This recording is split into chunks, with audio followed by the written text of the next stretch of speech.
Next, we're going to talk about how to install FastPlank at an inside corner on either side of the P10. And we have a little mock-up that we've made up just so we can highlight in closer detail the different areas that we need to talk about. Before we start installing our plank, the first step is to install your plank backers on either side of the inside corner. To do this, measure up 5 inches from the bottom of the P41 and install the plank backer through the screw line of the P10 backplate.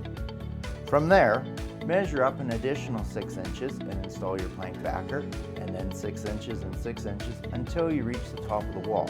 And you would do this on both sides of your inside corner. For the P10 top gap to engage, there needs to be a specific gap between the two planks. Because of this required gap, the P22 clips will not work for the inside corner. This is why we need to use plank backers on either side of the inside corner.